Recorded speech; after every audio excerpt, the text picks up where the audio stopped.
We talked about this season as when we were trying to figure out clever things to say in our marketing copy.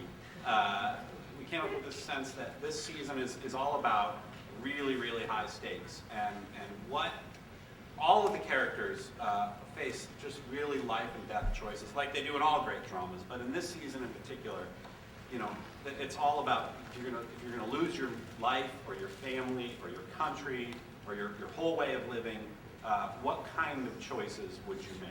And that theme kind of runs all the way through and runs through in a very interesting way in the next play, which is magical thinking, because I think, you know, there's that Bob Dylan line, which is just when you think you've lost everything, you can lose a little more.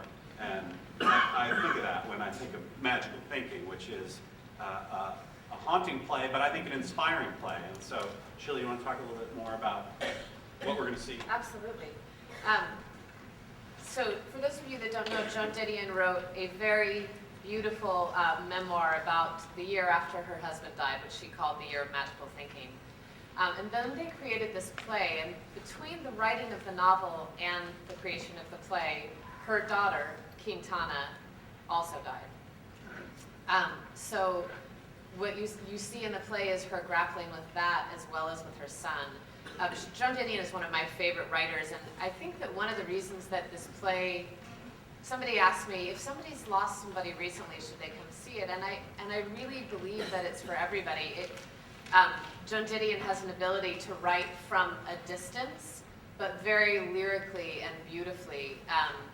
And I was just rereading the ending last night, and somebody asked her basically if she felt like her spiritual beliefs had changed since she lost Quintana as well, and they haven't.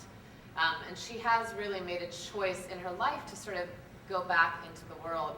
But in the play, it's very much about all the strange things that our minds do when we're grieving, and the ways that we choose to participate or to step away from the world within that process. It's an incredibly human portrait of grief. And when I say human, I mean that I know in my experiences with mourning, there's times of great laughter when you are mourning somebody. There are things that seem completely absurd, and then moments, of course, of deepest sorrow. It's an extraordinary book, and it's an extraordinary play, and it's not as depressing as it sounds. It's a very cathartic experience, and ultimately about embracing change and moving forward in your life with change as it happens, even when the change is the hardest possible kind of change to deal with.